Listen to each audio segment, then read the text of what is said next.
Most welcome to the most wanted.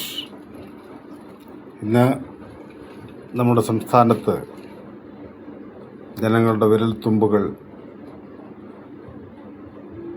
അതിൻ്റെ വിധിയെഴുത്ത് നടത്തുകയുണ്ടായി. ഏകദേശം 80% ഏറ്റവും അവസാനത്തെ കണക്കനുസരിച്ച് 79%. ഇനിയും അത് ആധികാരികമായ കണക്ക്, ഇലക്ഷൻ കമ്മീഷൻ്റെ കണക്ക് വരാനിരിക്കുന്നതേ ഉള്ളൂ. വരുമ്പോൾ 80 കടക്കും എന്ന് പറയപ്പെടുന്നു. എന്തായാലും ഈ തെരഞ്ഞെടുപ്പിൽ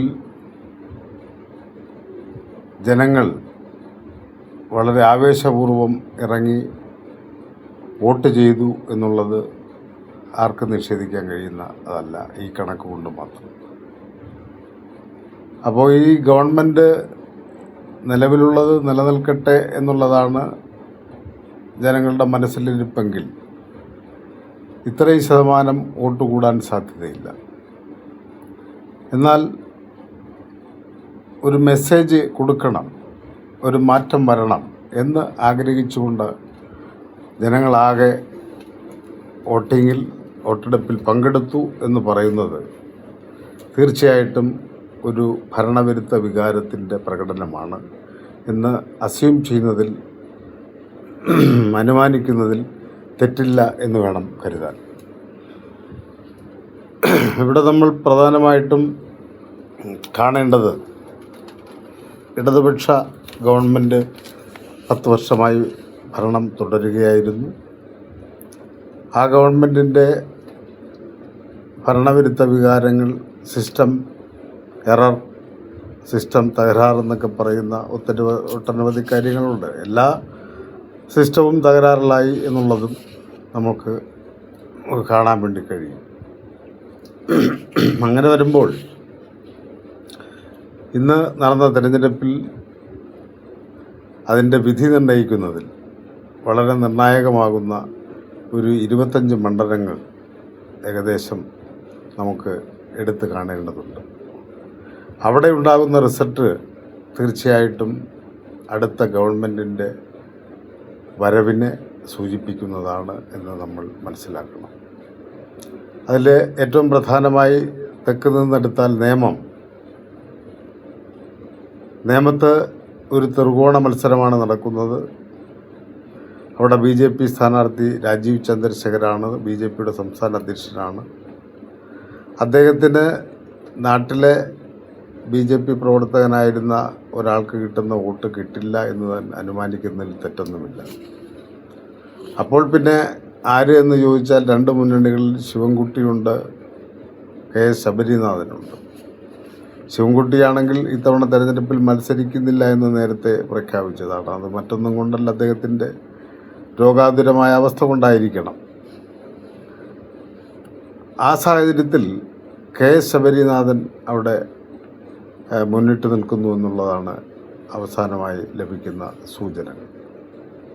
അതുപോലെ കഴക്കൂട്ടത്തും ശക്തമായ ത്രികോണ മത്സരം നടക്കുന്ന സ്ഥലമാണ്. അവിടെ V മുരളീധരൻ BJP സ്ഥാനാർത്ഥിയാണ്, ശരത്ചന്ദ്ര പ്രസാദ് കോൺഗ്രസിൻ്റെ സ്ഥാനാർത്ഥിയാണ്, LDFിൻ്റെ കടകംപള്ളി സുരേന്ദ്രനാണ്.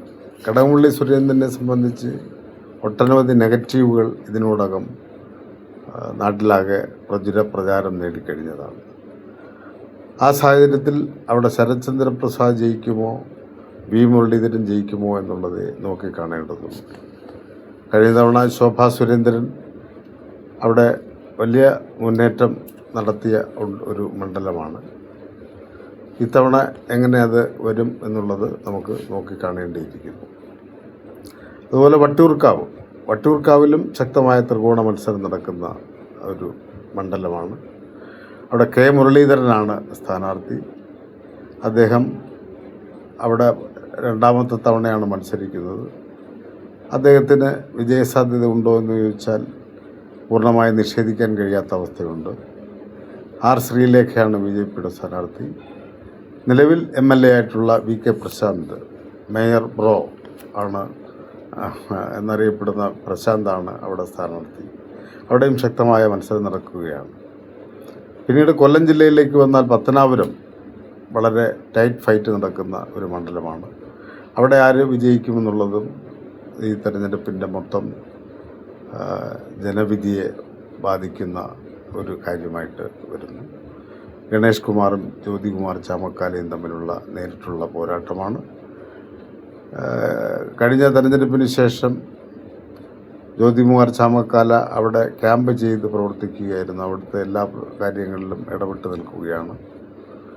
ഗണേശനാകട്ടെ കഴിഞ്ഞകാല ഗ്ലാമറിൽ നിന്ന് വ്യത്യസ്തമായി ഇത്തവണ ഗ്രാഫ് ഇടിഞ്ഞു നിൽക്കുകയാണ്.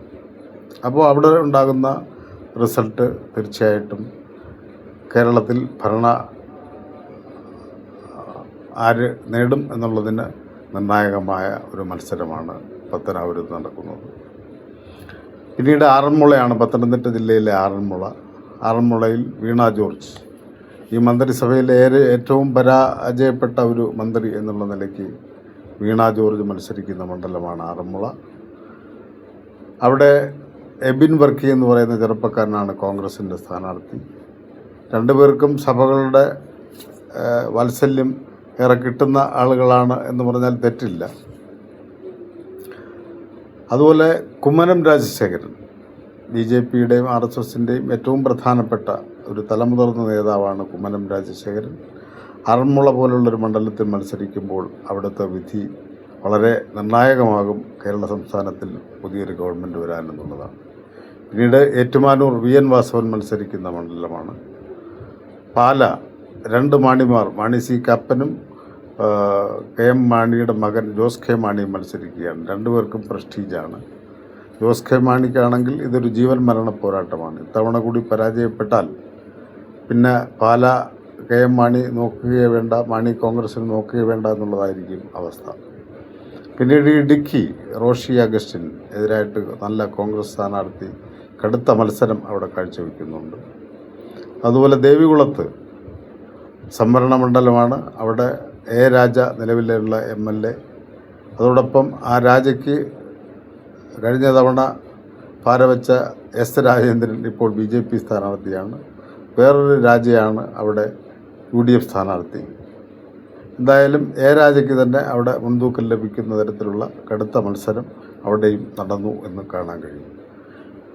പിന്നീട് അമ്പലപ്പുഴയാണ്. അമ്പലപ്പുഴ എന്തുകൊണ്ടും നിർണായകമായ ഒരു മത്സരമാണ് നടന്നിട്ടുള്ളത്. അവിടുത്തെ റിസൾട്ടും കേരളം ഉറ്റുനോക്കുന്ന ഒന്നാണ് എന്ന് നമുക്ക് ഏവർക്കും അറിയാവുന്ന കാര്യമാണ്.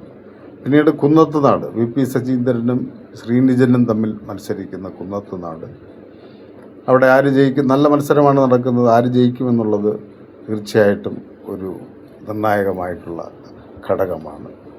പിന്നീട് കോതമംഗലം, കൊച്ചി, തൃശ്ശൂരിലാണെങ്കിൽ കഴിഞ്ഞ തവണ കേവലമായ തുച്ഛമായ വോട്ടുകൾക്ക് വിജയിച്ച P ബാലേന്ദ്രനെ മാറ്റിയിട്ട് സാഹിത്യകാരനായിട്ടുള്ള ആലങ്കോട് ലീലാകൃഷ്ണനെയാണ് CPI അവിടെ സ്ഥാനാർത്ഥിയായി നിശ്ചയിച്ചിട്ടുള്ളത്. അതുപോലെ അവിടെ പത്മജ വേണുഗോപാൽ മത്സരിക്കുന്നുണ്ട് BJP സ്ഥാനാർത്ഥിയായിട്ട്. എന്തായാലും അവിടുത്തെ വിജയം ഒരു പ്രധാനപ്പെട്ട ഘടകമായി മാറാൻ സാധ്യതയാണ്. അതുപോലെ മണലൂരിൽ മണ്ഡലം പിടിച്ചെടുക്കുന്നതെങ്കിൽ ആകട്ടെ എന്ന് പറഞ്ഞുകൊണ്ട് C രവീന്ദ്രനാഥിനെ, നല്ല മികവ് കാട്ടിയ ഒരു മന്ത്രിയായിരുന്നു. കഴിഞ്ഞ 2016 അധികാരത്തിൽ വന്ന ഗവൺമെൻറ്റിൽ മന്ത്രിയായിരുന്ന, വിദ്യാഭ്യാസ മന്ത്രിയായിരുന്ന രവീന്ദ്രനാഥാണ് അവിടെ ഇടതുപക്ഷ മുന്നണിയുടെ സ്ഥാനാർത്ഥി. അതേപോലെ തന്നെ തൃശ്ശൂരിനെ സംബന്ധിച്ച് വളരെ പ്രഗത്ഭനായ TN പ്രതാപനാണ് അവിടെ കോൺഗ്രസ് സ്ഥാനാർത്ഥി. അതുകൊണ്ട് കടുത്ത തീപാറുന്ന മത്സരം എന്ന് പറഞ്ഞാൽ അത് അതിശയോക്തിയാവില്ല. ആ തെരഞ്ഞെടുപ്പ് ഫലവും തീർച്ചയായിട്ടും വരാൻ പോകുന്ന ഗവൺമെൻറ് രൂപീകരണ കാര്യത്തിൽ ഒരു സുപ്രധാന ഘടകമായി മാറിയിരിക്കുന്നു എന്നുള്ളതാണ്. പിന്നീട് പാലക്കാട് അവസാന ലാപ്പിൽ ശോഭാ സുരേന്ദ്രൻ്റെ വിജയത്തിന് മങ്ങലേറ്റിട്ടുണ്ട് എന്ന് വേണം പറയാൻ. അവിടെ സാരി കൊടുത്തെന്നും പണം കൊടുത്തെന്നും ഒക്കെയുള്ള ആക്ഷേപമുണ്ട്. പക്ഷേ ഒരു പൊളിറ്റിക്കൽ ഫിഗർ, ഞാൻ നേരത്തെ സൂചിപ്പിച്ചതുപോലെ ഒരു പൊളിറ്റിക്കൽ ഫിഗർ എന്ന് പറയാവുന്നത് ശോഭാ സുരേന്ദ്രൻ മാത്രമാണ്. പാലക്കാട് BJPക്ക് നല്ല സാധ്യതയുള്ള മണ്ഡലവുമാണ്. ഒരുപക്ഷെ അവിടെ ശോഭാ സുരേന്ദ്രൻ ഈ അപവാദങ്ങളെ എല്ലാം മറികടന്ന് വിജയിച്ചു വരാനുള്ള സാധ്യതയും കാണുന്നുണ്ട്. എന്തായാലും അത് കേരള നിയമസഭയിൽ കേരളത്തിൽ മന്ത്രിസഭ രൂപീകരിക്കുന്നതിൽ സുപ്രധാന ഘടകമായി പാലക്കാട് റിസൾട്ട് മാറും എന്നുള്ള കാര്യത്തിൽ സംശയമില്ല. തൃത്താല അവിടെ എം പി രാജേഷും VT ബൽറാമും CPM-ൻ്റെയും കോൺഗ്രസിൻ്റെയും യുവതുർക്കികളായിട്ടുള്ള 2 നേതാക്കന്മാരാണ് മത്സരിക്കുന്നത്. അവിടെ VT ബൽറാമിന് കൂടുതൽ സാധ്യതകൾ കൽപ്പിക്കുന്നുണ്ട്.